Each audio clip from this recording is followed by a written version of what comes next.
નમસ્કાર, ન્યૂઝ 18 ગુજરાતીમાં આપનું સ્વાગત છે। હું છું આપની સાથે સંધ્યા। જોઈએ સમાચાર વિસ્તારથી। હવામાન વિભાગે કરી છે આગાહી। રાજ્યમાં આગામી 5 દિવસ તાપમાન યથાવત રહેશે। ઉત્તર તરફથી તેજ પવનો ફૂંકાશે અને 45 થી 50 કિલોમીટર પ્રતિ કલાકની ઝડપે પવન પણ ફૂંકાશે। લઘુત્તમ તાપમાનમાં 1 થી 2 ડિગ્રીનો વધારો પણ થશે અને અમદાવાદમાં વાદળછાયું વાતાવરણ રહેશે। હાલ વરસાદની સંભાવના નહિવત છે।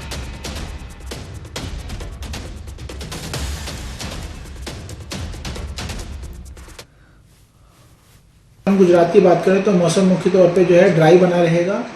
साथ ही अगर हम बात करते हैं न्यूनतम तापमान की, तो न्यूनतम तापमान अगले जो है 5 दिनों तक नो लार्ज चेंज में बना रहेगा राइजिंग ट्रेंड के साथ, जिसमें 1 से 2 डिग्री मोस्टली प्लेसेस में जो है 1-2 डिग्री जो है तापमान में बढ़ोतरी देखने को हमें मिलेगी। तो आपको पूरे गुजरात में जो क्लाउड आपको देखने को मिल रहा है ये अपर एयर क्लाउड्स है। इनसे जो है बारिश की कोई संभावना अभी देखने को नहीं बन रही है। इसके लिए जो है हमने जो है बारिश का कोई भी जो है आगे आने वाले दिनों में अनुमान नहीं दिया है।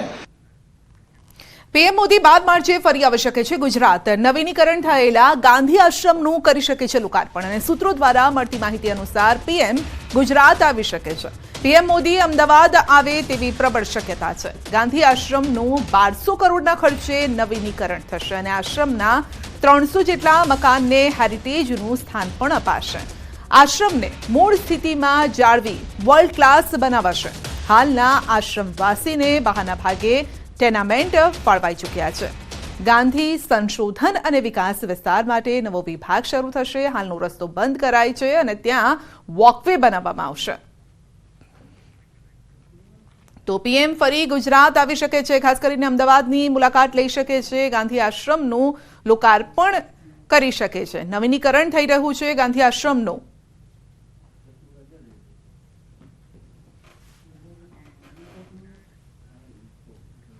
તો લોકસભાની ચૂંટણી પ્રદેશ ભાજપ એક્શન મોડમાં છે। ભાજપ સેન્સની પ્રક્રિયા પણ શરૂ કરી છે। રાજકોટમાં પ્રદેશ કાર્યાલય પર સેન્સની પ્રક્રિયા, પીએમના પ્રવાસ બાદ સેન્સની પ્રક્રિયા શરૂ કરાઈ છે। દાવેદારો સમર્થકો સાથે સેન્સ પ્રક્રિયામાં જોડાશે। રાજ્યસભાના સાંસદ મયંક નાયક સેન્સ લેવા રાજકોટ પહોંચશે। બક્ષીપંચ મોરચાના પ્રમુખ મયંક નાયકનું સ્વાગત કરશે અને રાજકોટ કમલમ કાર્યાલય ખાતે ચૂંટણીના ઢોલ ઢબુક્યા છે। લોકસભા ચૂંટણી પહેલા ભાજપ કાર્યાલય ખાતે ઢોલ વગાડવામાં આવ્યા।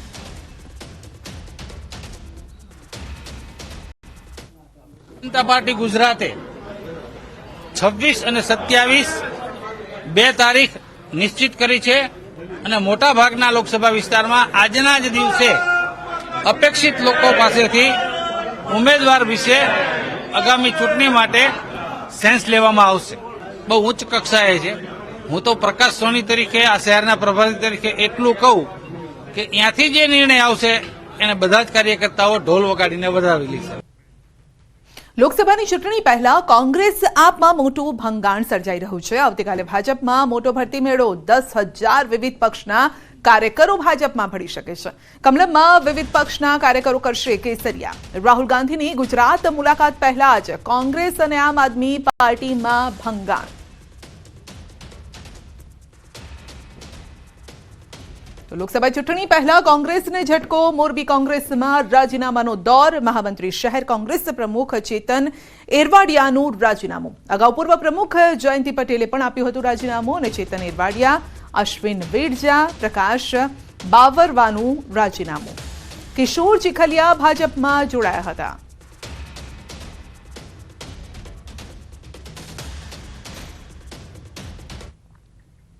આણંદથી અકસ્માતની ઘટના સામે આવી છે। બેફામ કાર ચાલકે કાર અને બાઇકને અડફેટે લીધું છે। 3 વાહનોને અડફેટે લઈ કાર બિલ્ડિંગમાં અથડાઈ હતી અને કાર ચાલક સહિત 3 લોકો ઇજાગ્રસ્ત થયા છે। કાર ચાલક નશાની હાલતમાં હોવાની પણ શક્યતા છે। તો અકસ્માતના સીસીટીવી ફૂટેજ સામે આવ્યા છે, જેમાં આપ જોઈ શકો છો કે કાર ધડાકાભેર અથડાઈ હતી, બાઇક પણ ફંગોળાઈ ગયું હતું અને કારને પણ નુકસાન પહોંચ્યું છે। જો કે જોરદારથી ધડાકાભેર અવાજ આવ્યો તો આસપાસના લોકો પણ એકત્રિત થઈ ગયા।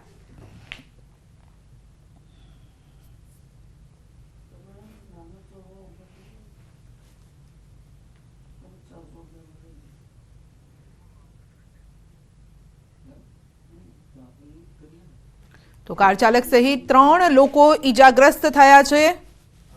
કાર ચાલક નશાની હાલતમાં હોવાની શક્યતા છે.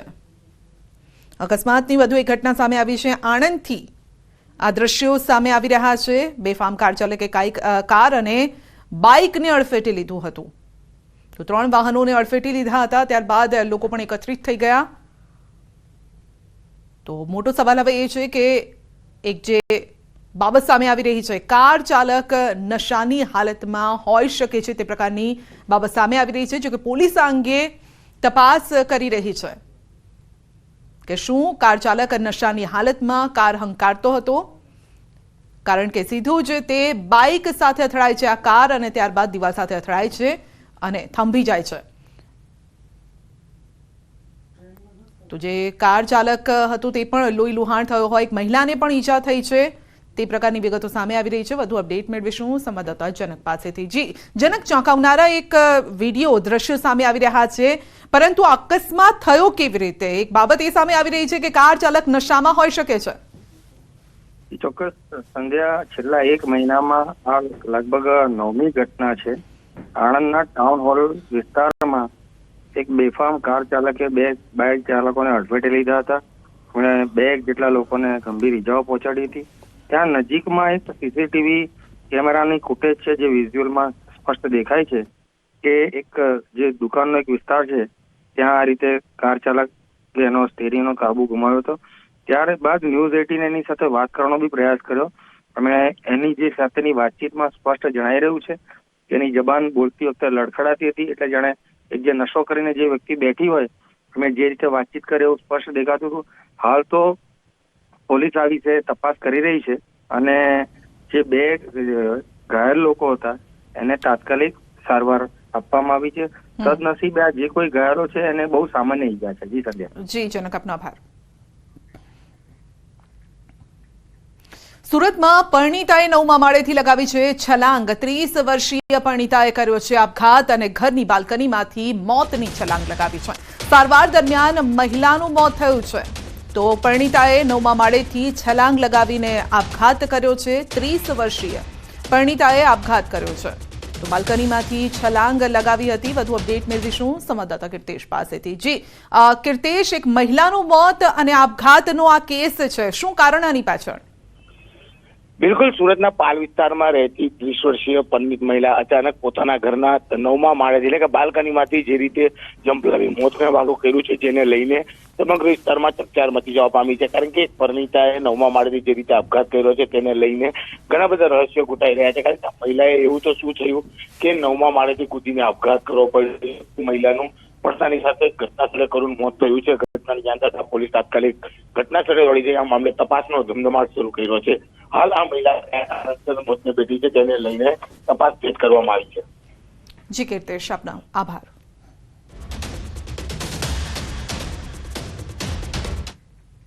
તાપીમાં 10 ગામના આદિવાસીઓએ ધરણા કર્યા છે. કુકરમુંડા સેવા સદન ખાતે ધરણા પર બેઠા છે આદિવાસીઓ. આવાસ, રોજગારી, પાણી, વીજળી મુદ્દે વિરોધ થઈ રહ્યો છે.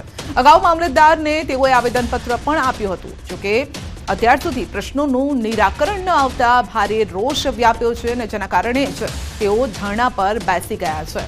તેમના પ્રશ્નો છે આવાસ, રોજગારી, પાણી, વીજળી. આ તમામ પ્રશ્નોને લઈને ઘણા લાંબા સમયથી તેઓ ચિંતિત છે. આવેદનપત્ર આપ્યું હોવા છતાં પણ હજુ સુધી તેમના પ્રશ્નોનું નિરાકરણ નથી આવ્યું, જેના કારણે 10 ગામના આદિવાસીઓ ધરણા પર બેઠા છે. જોવાનું રહેશે કે આજે તેમને હવે કયા પ્રકારનો જવાબ આપવામાં આવે છે કે આજે પણ આશ્વાસન જ માત્ર આપવામાં આવે છે. વધુ અપડેટ મેળવીશું સંવાદદાતા હેમંત પાસેથી. જી હેમંત, 10 ગામના જે આદિવાસીઓ છે તે ધરણા પર બેઠા છે. સંજય, ચોક્કસથી જણાવી દઉં કે તાપીના છેવાડાનો આ કુકરમુંડા તાલુકો છે, જેમાં 10 થી વધુ જેટલા ગામો છે, જેમાં વિકાસ હજુ પહોંચ્યો નથી. ખાસ કરીને જે આવાસ, રોજગાર, પાણી અને વીજળી, રોડ રસ્તાને લઈને અનેક વખત ગામ લોકો દ્વારા માંગણીઓ કરવામાં આવી છે અને આવેદનપત્ર પણ આપવામાં આવે છે. છતાં પણ તંત્ર દ્વારા હજુ કોઈ તસ્દી ન લેવાતા ગામ લોકોએ આજે ધરણા પર બેસી ગયા છે અને ઉગ્ર માંગ કરી રહ્યા છે. જી સંજય. જી હેમંત, આપનો આભાર.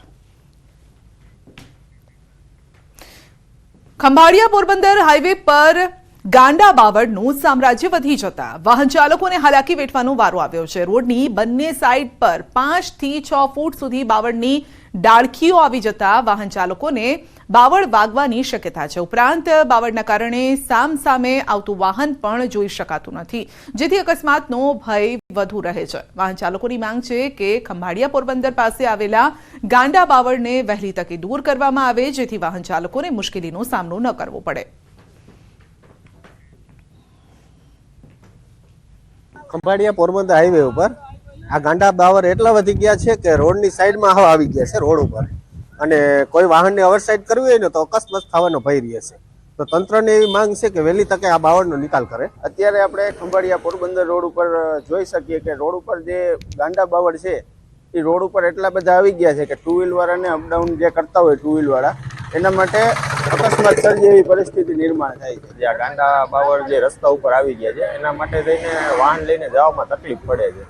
ખાસ કરીને જ્યારે બે વાહન સામસામે આવી જાય છે ત્યારે સાઈડમાં, અને જ્યારે પવન વધારે હોય છે ત્યારે સામેથી વાહન આવતું હોય છે તો એ તકલીફ પડે છે કે આપણી બાઇક એ બાજુ જવામાં બાવળ લાગવાની બીક છે. અમદાવાદમાં લાંચીયો પોલીસ કર્મી પકડાયો છે. રખિયાલમાં એસીબીની ટ્રેપ હતી અને એએસઆઈ 1,35,000ની લાંચ લેતા ઝડપાયો છે. 10 લાખની લાંચની માંગ કરી હતી. જુગારમાં જામીન લાયક કેસ કરવા અને પોલીસ સ્ટેશનથી જામીન આપવા માટે માંગ કરી હતી. તો અકબર શાહ દિવાન નામનો એએસઆઈ ઝડપાયો છે, જ્યારે કે એક કોન્સ્ટેબલ ફરાર છે.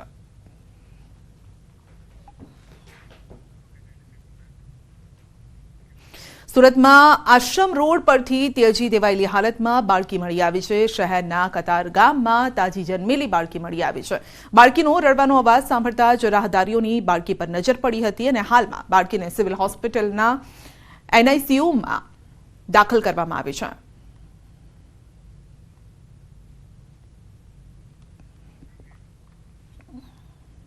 અહીંયા સુરત સિવિલમાં સવારે 108 વાળા એક નવજાત બાળકીને લઈને આવેલા હતા, જે કતારગામ બાળાશ્રમ પાસેથી મળી આવેલ હતી.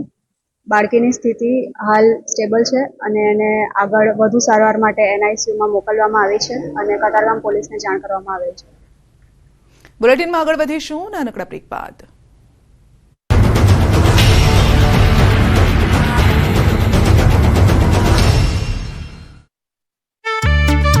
ભાઈને અચાનક ચક્કર આવી જતા પલંગ પર બેહોશ થઈ ગયો હતો, જે બાદ સારવાર દરમિયાન મોત નીપજ્યું. સાબરકાંઠામાં પસાર થતા નેશનલ હાઈવે નંબર 48ને 6 લેન બનાવવાના કામને લઈને લોકોમાં રોષનો માહોલ. 5 વર્ષ બાદ પણ રોડનું કામ પૂરું ન થવાથી વાહન ચાલકોને ભારે હાલાકી. ખરાબ રસ્તાને કારણે વારંવાર સર્જાઈ રહી છે ટ્રાફિક જામની સમસ્યા. નેશનલ હાઈવે 48 પર દિલ્હી રાજસ્થાન જતા પ્રવાસીઓનો ધસારો વધારે હોય છે, ત્યારે આજુબાજુ શાળા, કોલેજ અને હોસ્પિટલ હોવાથી લોકોની સમસ્યામાં વધારો થયો. તો ટોલ ટેક્સ સામે સવલત ન મળતા સ્થાનિકોમાં રોષ છવાયો. છોટાઉદેપુરના અંતરિયાળ વિસ્તારમાં બસ સુવિધાનો અભાવ. એસટીની સુવિધા ઉપલબ્ધ ન હોવાથી શાળાએ જતા વિદ્યાર્થીઓને હાલાકી. બસો ન આવતા 80 ગામના વિદ્યાર્થીઓ પગપાળા જવા મજબૂર. ખેડાના નડિયાદમાં 3 પીઆઈની છૂટા હાથની મારામારીનો વિડીયો વાયરલ થતા એસપીની કાર્યવાહી. 3 પીઆઈને સસ્પેન્ડ કરી ડીવાયએસપી કક્ષાના અધિકારીને તપાસ સોંપવામાં આવી. 17 સેકન્ડના વિડીયોમાં 3 પીઆઈ સહિત અન્ય 2 વ્યક્તિઓ પણ નજરે પડ્યા હતા. ગિરનાર પર્વત પર વેપારીઓની હડતાલ સમેટાઈ. આજથી વેપારીઓએ ફરી શરૂ કરી દુકાનો. હવેથી ટેટ્રાપેકમાં પાણી વેચશે વેપારીઓ. પાણીના વિવાદનો અંત આવતા ગિરનાર પર દુકાનો ફરી શરૂ થઈ. પાટણના સંતલપુરમાં અગરિયાઓનું ઉપવાસ આંદોલન. રણમાં જવા પર પ્રતિબંધ લઈને અગરિયાઓ છેલ્લા 4 દિવસથી અમરાંત ઉપવાસ પર ઉતર્યા. રણમાં 10 એકર વિસ્તારમાં મીઠું પકવવાની મંજૂરીની માંગ કરાઈ. પાટણમાં રેલવે અંડરપાસ ન બનતા લોકો રેલી કાઢી કર્યું વિરોધ પ્રદર્શન. 42 સોસાયટીના રહીશોએ આંદોલનની ઉતારી ચમકી. છેલ્લા 2 વર્ષથી રેલવે અંડરપાસ બનાવવાની સ્થાનિકોની છે માંગ. સુરતમાં એડવોકેટ મેહુલ બોગરાનો વધુ એક વિડીયો વાયરલ. નંબર પ્લેટ વિનાની ગાડી સામે ઉઠાવ્યો હતો વાંધો. લાઈવ વિડીયો દરમિયાન ઝપાઝપીના દ્રશ્યો સામે આવ્યા. પોલીસ કર્મચારી અસભ્ય વર્તન કરતા વિડીયો વાયરલ. રાજકોટમાં પીએમજય યોજનામાં ચાલતા કૌભાંડોને લઈને મનસુખ માંડવિયાએ આપ્યું નિવેદન. કહ્યું બોગસ બિલ બનાવતા લોકો સામે સરકારનું કડક વલણ. આવા લોકો સામે સરકાર કરી રહી છે કડક કાર્યવાહી. શ્વાનના આતંકથી હવે લોકોને મળશે છુટકારો. શ્વાનની વસ્તી પર નિયંત્રણ રાખવા રાજ્ય સરકારે ઉચ્ચ કક્ષાની કમિટીની રચના કરી. 17 સભ્યોની કમિટી સ્થાનિક સંસ્થાને સાથે રાખીને કાર્યક્રમનો અમલ કરાવશે. ચીખલી નજીક કાર અને આઈસર ટેમ્પો વચ્ચે અકસ્માતમાં એક યુવકનું મોત. મુંબઈથી અમદાવાદ જતી કાર રસ્તો કૂદી આઈસર સાથે ટકરાઈ. ગાડીમાં સવાર 2માંથી એક વ્યક્તિનું મોત. વડોદરાના માંડવીમાં જર્જરિત મકાન ધરાશાયી થયું. મકાન પાસે પાર્ક કરેલી કાર પર મકાનનો ભાગ પડતા કારનો કચડખાંડ પડ્યો હતો. ફાયર બ્રિગેડની ટીમે ઘટના સ્થળ પર પહોંચી કામગીરી હાથ ધરી હતી. ઘટનામાં કોઈ જાનહાનિના સમાચાર નહીં. નવસારીના ખેરગામમાં રખડતા શ્વાનનો આતંક સામે આવ્યો. એક જ દિવસમાં 5 વર્ષના બાળકથી લઈ 73 વર્ષના વૃદ્ધ સહિત 6 લોકોને બચકા ભર્યા હતા. અવારનવાર શ્વાનના હુમલાને લઈ લોકો તંત્ર સામે રોષ ઠાલવી રહ્યા છે. ભરૂચમાં ત્રિપાંખિયા પ્રેમ પ્રકરણમાં 2ની હત્યા થઈ. અંકલેશ્વરના સારંગપુર ગામમાં બન્યો બનાવ. જૂના પ્રેમી સાથે પ્રેમિકાને જોઈ જતા નવા પ્રેમીએ બંનેની હત્યા કરી. બનાવ બાદ પોલીસે ઘટના સ્થળે પહોંચી કાર્યવાહી હાથ ધરી. સુરેન્દ્રનગરના વઢવાણમાં રહેતી સગીરા સાથે ફુવાએ આચર્યું દુષ્કૃત્ય. ફુવા સહિત 5 શખ્સોએ દુષ્કર્મ આચરણની ફરિયાદ નોંધાઈ. સગીરાને 6 માસનો ગર્ભ રહી જતા નરાધમ ફુવાનો ભાંડો ફૂટ્યો. જાનથી મારી નાખવાની ધમકી આપીને ફુવા કરતા હતા સગીરાનું શોષણ. નડિયાદમાં દીકરીની બીમારીના બહાને ડોક્ટર સાથે લૂંટ ચલાવવામાં આવી. ડોક્ટરને ધાકધમકી આપી સોનાની ચેનની લૂંટ ચલાવવામાં આવી હતી. લૂંટ ચલાવી આરોપી ફરાર થયા. મરેડાના ડોક્ટરે ઘટના બાદ 3 લોકો વિરુદ્ધ ફરિયાદ નોંધાવી. ખેડાના નડિયાદમાં કાઉન્સિલર સંજય સચદેવ દ્વારા સંચાલિત સસ્તા અનાજની દુકાનમાં ગેરરીતિ ઝડપાઈ. સ્ટેટ પુરવઠા વિભાગે દરોડા પાડતા 316 શંકાસ્પદ ફિંગરપ્રિન્ટ ઇમેજ પણ મળી આવી હતી. ફિંગરપ્રિન્ટ વડે દુકાન સંચાલક સરકારી અનાજનો જથ્થો સગેવગે કરતો હોવાનું સામે આવ્યું. અમરેલી અને માંડલ અંધાપા કાંડ મામલે ગુજરાત મેડિકલ કાઉન્સિલનો મહત્વનો નિર્ણય. અમરેલી મેડિકલ કોલેજના સુપ્રિન્ટેન્ડન્ટને સસ્પેન્ડ કરવામાં આવ્યા. આ સાથે જ માંડલ હોસ્પિટલના 1 અને અમરેલી હોસ્પિટલના ડોક્ટરનું લાયસન્સ રદ સસ્પેન્ડ કરાયું. અમદાવાદના વેજલપુરમાં સબ રજિસ્ટ્રારની લાંચના ગુનામાં ધરપકડ કરાઈ. એસીબીના છટકામાંથી 1.5 લાખની લાંચ લેતા ઝડપાયેલા સબ રજિસ્ટ્રારના ઘરમાંથી 58 લાખ મળી આવ્યા હતા. યોગ્ય પુરાવાના અભાવે એસીબીએ 58.28 લાખ જપ્ત કર્યા. મોરબીમાં વ્યાજખોરોના ત્રાસથી યુવકનો આપઘાત. 39 વર્ષીય યુવકે મચ્છુ 3 ડેમમાં લગાવી મોતની છલાંગ. 60 લાખ સામે 1.50 કરોડ આપવા છતાં ઉઘરાણી થતી હોવાનો આક્ષેપ. સુરતમાં ઘરકંકાસના કારણે પરિવારનો માળો વિખેરાયો. કામરેજના હલધરુમાં સગી માતાએ 2 બાળકીની હત્યા કરીને આપઘાત કર્યો. 2 બાળકીને દવા પીવડાવી માતાએ ગળે ફાંસો ખાઈને જીવન ટૂંકાવ્યું. રશિયા યુક્રેન યુદ્ધમાં સુરતના યુવકનું મોત. રશિયન આર્મી માટે કામ કરતા 23 વર્ષીય હેમિલ અશ્વિન માંગુકિયાએ જીવ ગુમાવ્યો. રશિયન આર્મી દ્વારા સિક્યુરિટી હેલ્પર તરીકે જોડાયો હતો હેમિલ માંગુકિયા. સુરતના લિંબાયત વિસ્તારમાં પ્રેમીએ કરી પ્રેમિકાની હત્યા. 50,000 રૂપિયા માંગતા 68 વર્ષના પ્રેમીએ 45 વર્ષીય પ્રેમિકાનું ઢીમઢાળી દીધું. નીલગિરી મેદાનમાંથી 2 દિવસ અગાઉ મળી હતી મહિલાની લાશ. પોલીસે આરોપીની ધરપકડ કરી કાર્યવાહી હાથ ધરી. પીએમ મોદીએ રાજકોટ અંગે સોશિયલ મીડિયા પ્લેટફોર્મ પર લખ્યું કે રાજકોટનું મારા હૃદયમાં ખાસ સ્થાન છે. રાજકોટે મારામાં વિશ્વાસ મૂકી મને પ્રથમ ચૂંટણીમાં જીત અપાવી હતી. રાજકોટમાંથી એકસાથે 5 એમ્સ રાષ્ટ્રને સમર્પિત કરાશે. બનાસકાંઠાના ધાનેરામાં વિધાનસભાના અધ્યક્ષ શંકર ચૌધરી જનની હોસ્પિટલના લોકાર્પણ પ્રસંગે પહોંચ્યા. આ પ્રસંગે શંકર ચૌધરીએ વાવના ધારાસભ્ય ગેનીબેન ઠાકોરની ટકોરનો હસતા હસતા કડક જવાબ આપ્યો. ગેનીબહેને કહ્યું કે ધારાસભ્ય માવજીભાઈ અને ધવલસિંહ શંકર ચૌધરીના માનીતા ધારાસભ્ય છે. જોકે શંકર ચૌધરીએ શાયરાના અંદાજમાં ગેનીબેનને રોકડું પરખાવી દીધું હતું. સાંસદોની નો રિપીટ થિયરી મામલે કચ્છના સાંસદ વિનોદ ચાવડાનું નિવેદન. આ મામલે મોવડી મંડળ નિર્ણય લેશે. પ્રધાનમંત્રી, ગૃહમંત્રી, રાષ્ટ્રીય અધ્યક્ષ સહિતના લોકોનો નિર્ણય માન્ય ગણાશે. કોંગ્રેસની ભારત જોડો ન્યાય યાત્રા 7 માર્ચથી ગુજરાતમાં આવશે. આ યાત્રા 7 માર્ચથી દાહોદથી શરૂ થશે અને 10 માર્ચે પૂર્ણ થશે. યાત્રા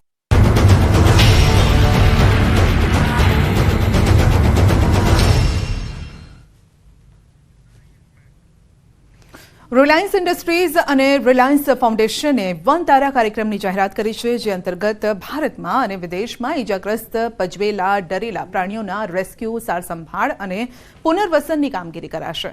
જામનગરમાં રિલાયન્સની રિફાઇનરી સંકુલના ગ્રીન બેલ્ટમાં 3000 એકરમાં વન તારા ફેલાયેલું છે. પ્રાણી સંરક્ષણના પ્રયાસોમાં વૈશ્વિક સ્તરે અગ્રણી યોગદાનકર્તાઓમાંના એક બનવાનું વન તારાનું લક્ષ્ય છે. અનંત અંબાણી દ્વારા પરિકલ્પિત વનતારા વૈશ્વિક સંવર્ધન પ્રયાસોમાં અગ્રણી પ્રદાનકર્તા બનવાનો ઉદ્દેશ્ય ધરાવે છે અને આ સેવાના સંકલ્પમાં પ્રાણી સંભાળ કલ્યાણના નિષ્ણાતો પણ કામ કરી રહ્યા છે. તો વનતારા એ બચાવ કરેલા પ્રાણીઓ સુખીથી રહી શકે તે માટે 3000 એકરની વિશાળ જગ્યાને જંગલ સાથે સામ્યતા ધરાવતા કુદરતી સમૃદ્ધ હરિયાળા અને લીલાછમ રહેઠાણમાં રૂપાંતરિત કરી છે.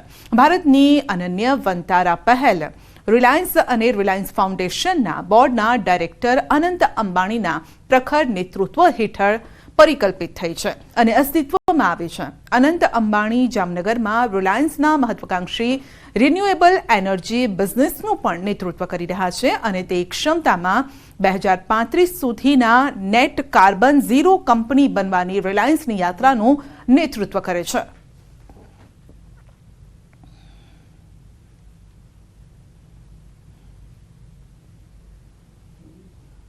The animals. ત્યાં હોસ્પિટલ જોયું, ત્યાં કિચન જોયું, એના પછી ત્યાં જે કિચનમાં રસોઈ ઘર છે એ પણ તમને જોયું, જે અમે લડ્ડુ બનાવીએ છીએ, ખીચડી બનાવીએ છીએ અને આખું અમે સેવાનું કામ કરીએ છીએ. તો આ જે છે આ સેવાલય છે, આ ચિડિયાઘર નથી. અમે આ પ્રાણી સેવાલય કરે છે.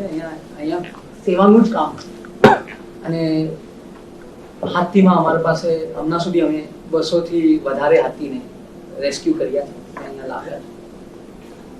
600 એકરમાં આખો જંગલનું વાતાવરણ બનાવ્યું છે. ત્યાં અમે લેક, જે મોટું તલાવ કહેવાય, એ પણ બનાવ્યું છે. 10-12 એકરના તલાવ, આવા 3-4 તલાવ બનાવ્યા છે. અને જે બીમાર હાથી હોય, જે હાથી માનસિક અને શારીરિક રૂપથી જેને મદદનું જરૂર હોય, જેને રાહતનું જરૂર હોય, એ અમે અહીંયા કરીએ છીએ, સર્જરીઝ કરીએ છીએ. અને સાથમાં અમે હાથીઓ માટે એન્ડોસ્કોપી મશીન્સ પણ લાવ્યા છે, એનાથી પણ સર્જરી થાય. અને અમે હાઇડ્રો પૂલ બનાવ્યા છે હાથી માટે અને બીજા મેડિકલ નીડ્સ માટે, હાથીના જે પણ નીડ્સ હોય એના માટે કાર્ય કર્યા છે. બુલેટિનમાં અત્યારે બસ આટલું જ. રજા આપશો. નમસ્કાર.